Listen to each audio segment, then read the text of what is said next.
देश के अलग अलग शहरों में राहुल गांधी युवाओं से संवाद कर रहे हैं। छात्रों की गूंज नाम से कार्यक्रम इस बार पुणे में होगा, जो सिर्फ लड़कियों के लिए ही होगा।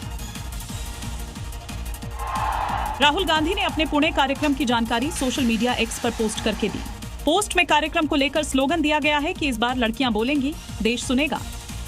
हरासमेंट तो नहीं हो रहा आप लोगों का? सर, मुझे 7 लाठियां हैं। इसके साथ ही राहुल गांधी ने वीडियो भी शेयर किया है, जिसमें वो दिल्ली प्रोटेस्ट में लाठीचार्ज को लेकर प्रदर्शनकारियों से बात कर रहे हैं और सरकार पर बर्बरता करने का आरोप लगा रहे हैं। क्योंकि आप कोई वायलेंस नहीं कर रहे थे, आप किसी को नहीं मार रहे थे, आप तो अपना पीसफुल प्रोटेस्ट कर रहे थे। मध्य प्रदेश के विदिशा से इंसान और जानवर के बीच प्रेम का अनोखा मामला सामने आया। एक शख्स ने अपनी बकरी की मौत पर न सिर्फ उसका विधि विधान से अंतिम संस्कार किया, बल्कि बकरी की 13वीं की गांव के 500 लोगों को खाना खिलाया। और ये उसी 13वीं की तस्वीरें हैं, जहां सैकड़ों की संख्या में गांव वाले पहुंचे हैं। दीवार पर कटोरी यानी बकरी की तस्वीर लगी है और उसे श्रद्धांजलि दी जा रही है। दरअसल नवल सिंह का दावा है कि उसके पास बकरी करीब 20 साल से थी और उससे इंसानों जैसा लगाव हो गया था, लेकिन उसकी मौत हो गई। इसके बाद प्रशासन ने परमिशन देकर उसका दाह संस्कार किया। इसके बाद बकायदा शोक पत्र छपवाए गए। इंसान और जानवर के बीच का ये रिश्ता देखकर लोगों ने इसे सराहा है। वहीं ये खबर खूब सुर्खियां बटोर रही है। अमृतसर पुलिस ने पंजाब में एक बड़ी आतंकी साजिश को नाकाम कर दिया है। पुलिस ने तलाशी और छापेमारी कार्रवाई के दौरान 690 ग्राम की एक आईडी बरामद की और साथ ही एक्शन लिया गया।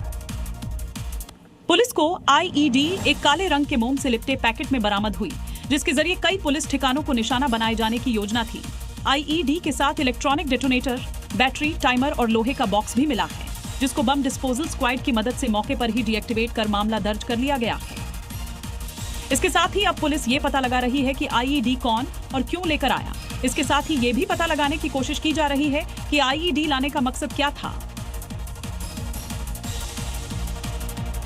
और इसी बीच बड़ी खबर है, युवाओं को लेकर योग गुरु बाबा रामदेव ने चिंता जाहिर की है। बाबा रामदेव ने कहा, खतरे में है देश के युवा। विरोध प्रदर्शनों में युवाओं के इस्तेमाल पर रामदेव ने चिंता जाहिर की है। उन्होंने कहा कि छोटे बच्चों को प्रदर्शनों में नहीं धकेलना चाहिए, पढ़ाई का अवसर मिलना चाहिए उन्हें। उन्होंने इसे वैश्विक स्तर पर रोकने की अपील की।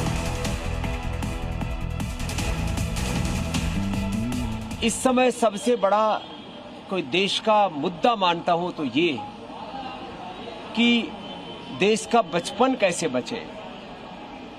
कुछ लोग देश का बचपन का इस्तेमाल कर रहे हैं आंदोलन में। छोटे बच्चों को आंदोलनों में नहीं धकेलना चाहिए, पूरी दुनिया में कहीं नहीं होता। और इसी बीच बड़ी खबर, बीजेपी संगठन में बड़े फेरबदल की तैयारी है। नई टीम का आज ऐलान हो सकता है। 10 उपाध्यक्ष, 8 महामंत्री हो सकते हैं। युवा, महिला और अनुभवियों को मौका दिया जा सकता है। साथ ही धर्मेंद्र प्रधान को भी बड़ी जिम्मेदारी मिल सकती है। साथ ही स्मृति ईरानी, अनुराग ठाकुर भी शामिल हो सकते हैं। कुछ पुराने चेहरे भी यहाँ पर रिपीट किए जा सकते हैं। तो आज इसका ऐलान हो जाएगा।